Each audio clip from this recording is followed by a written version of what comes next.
Browns 17-16. The Browns outgained the Bengals 327-141 and had the ball for nearly 36 minutes, but it wasn't enough. And this is why you need to find your quarterback. I don't know why y'all fooling with Joe Flacco. Y'all know Joe Flacco's not taking y'all anywhere. He's not your quarterback of your future. If I'm going to lose, I'm going to lose trying to find out who my quarterback is. That's just me. I don't care. I don't care if it's Gabriel. I don't care if it's Shedeur. I don't care who it is. I just know Joe Flacco ain't your quarterback. It don't matter who was at the quarterback. It could have been Patrick Mahomes. It could have been. It could have been Lamar Jackson. He missed the field. You missed the field goal, and you missed. The Cleveland Browns quarterback controversy just reached a breaking point, unlike anything the NFL has seen in years. What was supposed to be an ordinary midweek training camp practice didn't just unravel; it detonated into absolute chaos. And we're not talking about the usual pushing and shoving you sometimes see when tempers flare in the summer heat. This was something else entirely. Multiple witnesses compared it to a full-on cage match. Two rookie quarterbacks, Shedeur Sanders and Dillon Gabriel, not only clashed during red zone drills, but what followed shook the entire franchise to its core. Shoves turned into cheap shots. Teammates rushed in. Voices rose. And suddenly, the Browns had the kind of nightmare scenario that no organization ever wants. A quarterback room so divided that players were literally choosing sides on the practice field. To tell me the Cleveland Browns listed Shedeur Sanders as inactive today? Inactive? Yo, look, man. At this point, hey, I'm a fan of Shedeur, I'm a fan of Dillon, but we just need to stop caring. Because the more people actually trying to tune in to watch Shedeur, the more they ain't going to play him, and the more they using him for clout and clickbait. They don't want the guy. The owner don't want him. The coach don't want him. The general manager don't want him. They don't want him on the team. Obviously, the NFL do not want Shiloh or Shedeur in the league, but Shedeur is good for money and ratings. But if you think this was just about one late hit, you'd be wrong. Because the fight wasn't an isolated moment. It was the explosion of tension that had been simmering behind closed doors for weeks. Frustration over draft positions. Pressure to prove who deserved the future of the franchise. Coaches struggling to control egos and expectations. All of it boiled over in front of stunned teammates and staff. And just when it seemed like things couldn't get worse, Shedeur Sanders took the feud off the field and straight onto social media. Within hours, millions of fans were watching his live stream as he accused Gabriel of jealousy, ripped into the coaching staff, and pulled back the curtain on dysfunction that's been rotting inside the Browns organization for years. This wasn't just a scuffle. It was a nuclear meltdown that might derail Cleveland's entire season before it even begins. Starter. Joe Flacco got off his couch and won comeback player of the year in 2023 for the same coach. He knows what Joe Flacco can do. Joe Flacco has been doing this a long time. You can argue his run to a Super Bowl is the greatest run we've seen by a quarterback because of who he had to go through. I don't know about the preseason, no, I'm saying you can argue it. The preseason, Keith can attest to this. We've been in training camp, killing our bodies. You get in a preseason game, even though you want to play, you're not turning it. It all started during what should have been a routine set of red zone drills. The Browns offense was running 11 on 11, with veterans like Joe Flacco still commanding the first team reps, while rookies Dillon Gabriel and Shedeur Sanders rotated with the second team. By all accounts, things seemed normal, but underneath the surface, weeks of frustration, insecurity, and competition were ready to explode.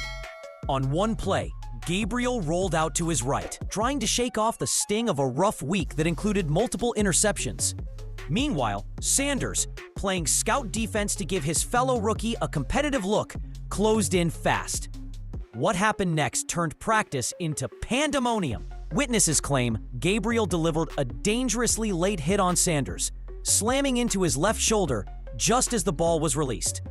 The sound reportedly echoed through the facility, followed by Sanders collapsing to the turf, clutching his arm in pain. So now it sounds like the Cleveland Browns are going to all but imprison Shedeur Sanders in the football sense of a very talented rookie quarterback who obviously needs reps. There was one kind of knucklehead play call where it was 4th and 1 and we went empty. I'm like, you got a rookie quarterback.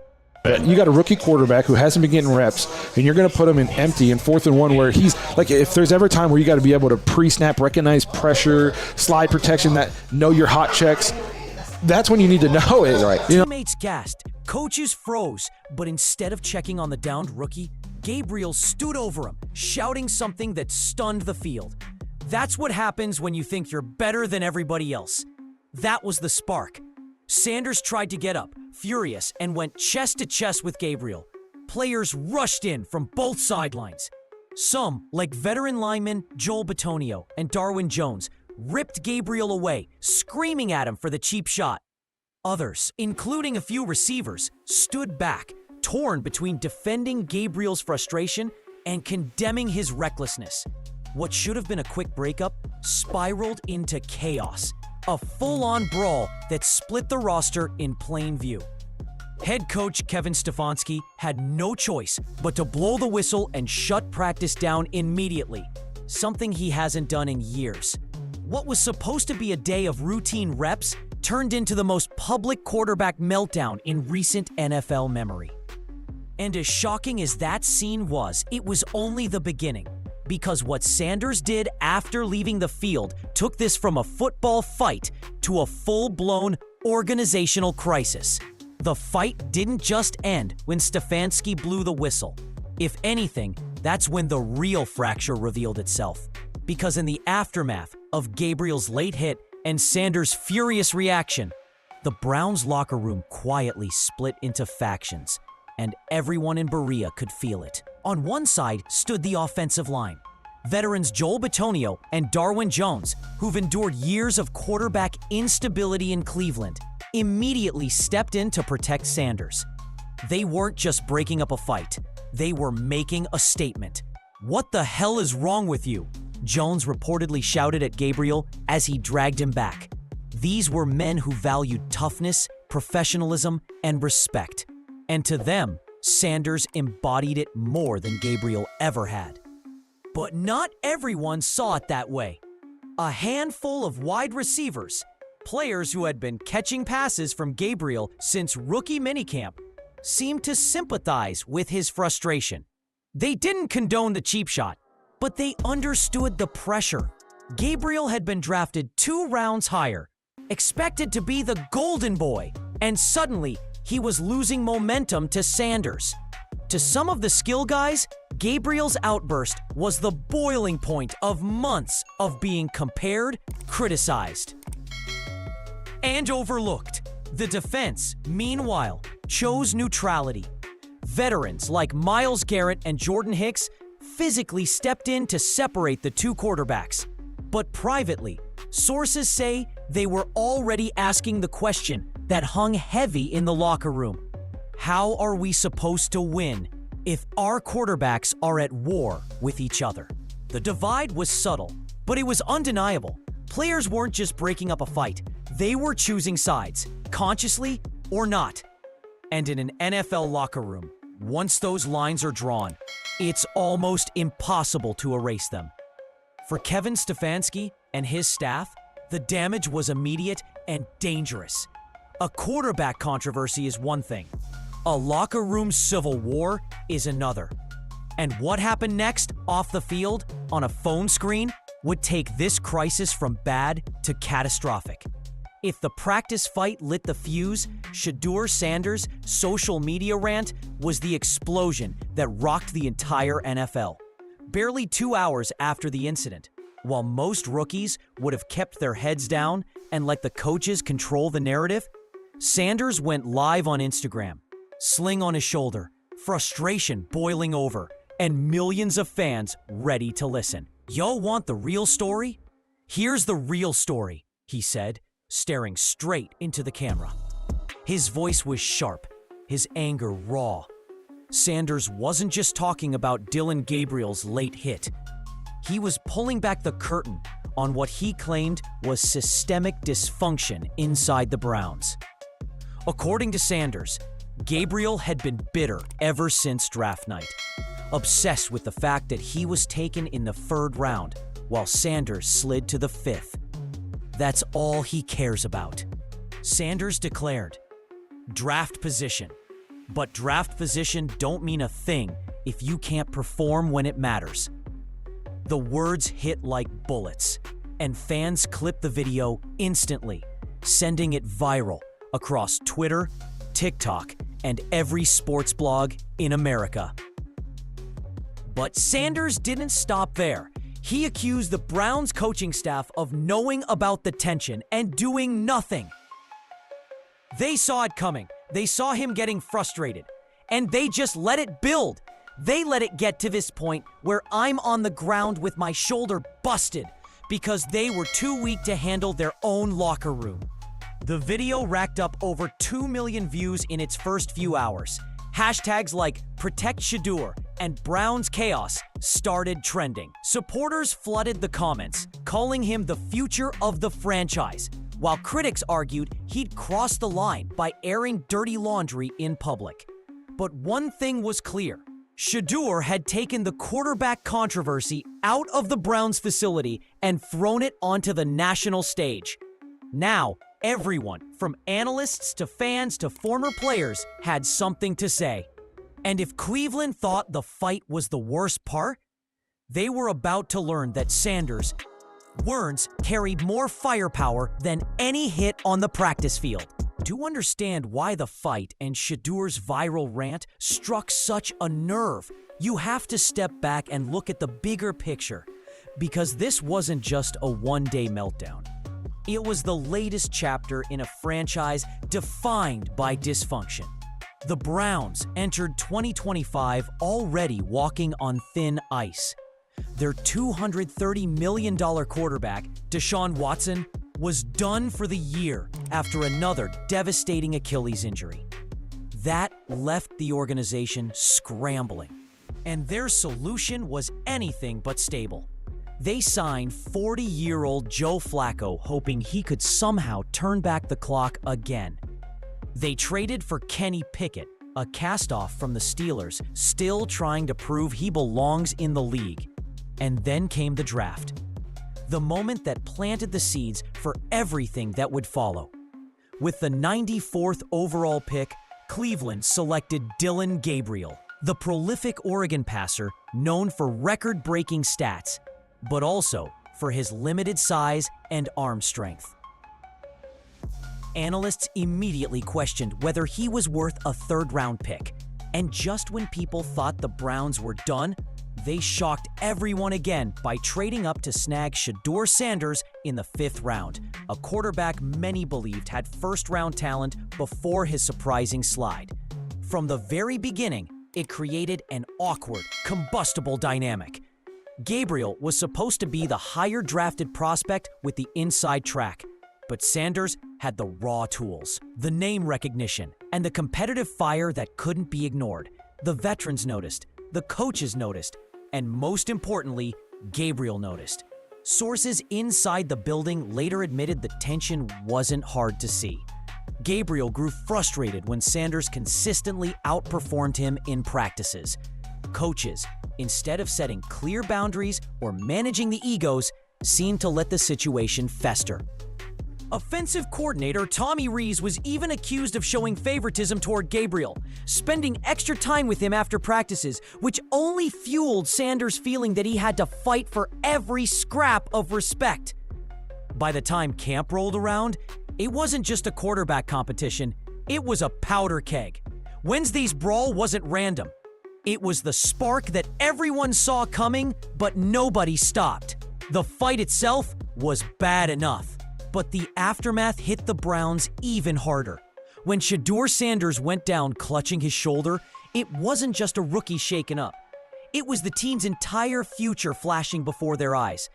Initial whispers suggested the hit wasn't too serious, but by the evening, reality set in.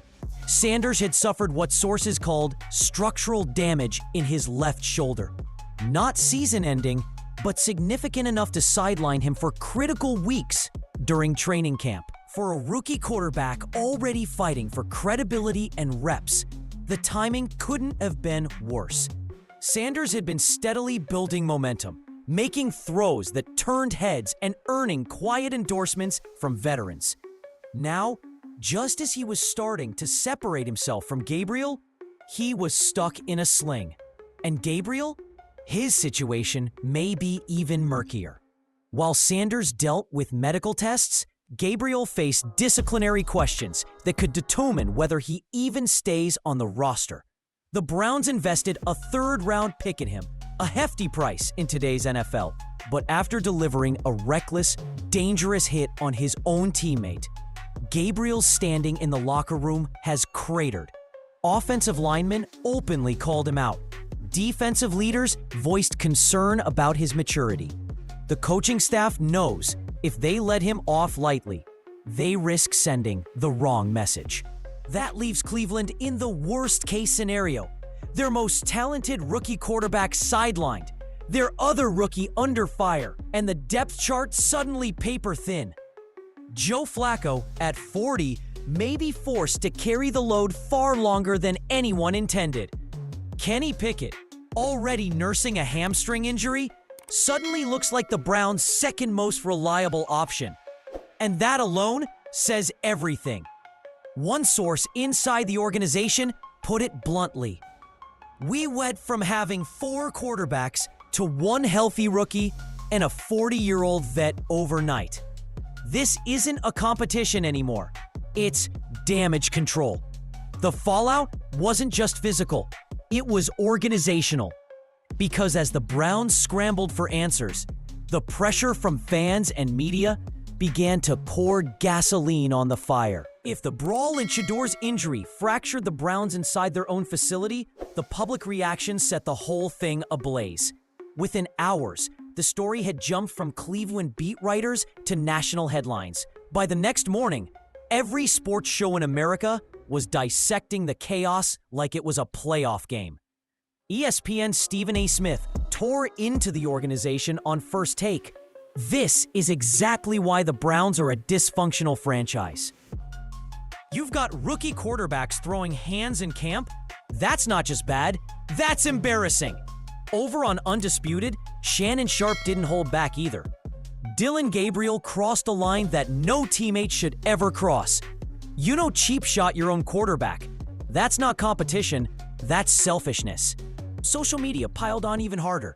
Hashtags like #ProtectShedeur and #BrownsChaos were trending before sunrise. Fans flooded Twitter and TikTok, venting their outrage not just at Gabriel, but at the coaching staff for letting things spiral. I've been a Browns fan for 30 years, and I've never been more disgusted. One viral post read, "Sanders is the future. Gabriel is just a bitter draft pick who can't handle the pressure." But not everyone sided with Sanders. Some fans argued he crossed a line by airing everything on Instagram. You don't blast your team on social media, no matter what happens. One fan account posted. Still, those voices were drowned out by the overwhelming wave of support rallying behind Deion Sanders' son. Former players added fuel to the fire. Legendary Browns quarterback Bernie Kosar told a local radio station he'd never seen anything like it. Alex Smith, the former #1 pick, said flat out, quarterback rooms are built on trust. Once that's gone, you can't rebuild it. The verdict was clear. The Browns were being roasted nationally, their dysfunction exposed for the world to see. And if the fans were already furious, things only got worse when word leaked that owner Jimmy Haslam himself had lost his patience. Behind the scenes, the fallout from the quarterback brawl triggered panic inside the Browns front office. Owner Jimmy Haslam, who has spent years defending his franchise from the dysfunctional label, reportedly exploded when he heard the details. Sources close to the team say Haslam was absolutely livid, demanding immediate answers from head coach Kevin Stefanski and general manager Andrew Berry. For Haslam, this wasn't just about a fight. It was about an organization once again becoming the NFL's punchline. The criticism wasn't limited to ownership. Questions about Stefanski's leadership began surfacing almost immediately. Known for his calm, steady demeanor, Stefanski built his reputation on locker room stability. But this time, his hands-off approach backfired. Multiple insiders admitted the tension between Sanders and Gabriel had been obvious for weeks. And yet, nothing was done. They just hoped it would work itself out, one source said. Instead, it blew up in their faces. Offensive coordinator Tommy Rees also came under fire. Reports suggest he favored Gabriel early in camp, giving him extra reps and attention, while Sanders was left to prove himself without the same support. What may have been seen as normal coaching preference now looks like a dangerous imbalance that poured gasoline on an already fragile dynamic. But perhaps the most glaring problem isn't just the coaching staff. It's the leadership vacuum in the locker room. With Deshaun Watson sidelined and discredited, and veterans like Flacco and Pickett still outsiders to the Browns' culture, there was no steady quarterback presence to mediate between the rookies. Defensive stars like Myles Garrett tried to stay neutral, but the truth is simple. No one stepped up to lead. The Browns, once again, find themselves trapped in their own cycle. Ownership demanding answers, coaches scrambling for credibility, and a roster caught in the middle. And with the quarterback room in tatters, the franchise's most important decision looms larger than ever. Who do they move forward with? And how much damage has already been done? When the dust finally settles, the Browns are left facing the kind of questions no team wants in late July. A quarterback competition that should have been about development and evaluation has instead turned into a public spectacle, one with injuries, suspensions, and fractured trust hanging over the locker room. Shedeur Sanders, once seen as the underdog, now finds himself both a fan favorite and a symbol of the chaos. His shoulder injury could stall his progress at the exact moment he was gaining momentum, leaving the franchise wondering if their most talented rookie quarterback will even be ready to contribute this season.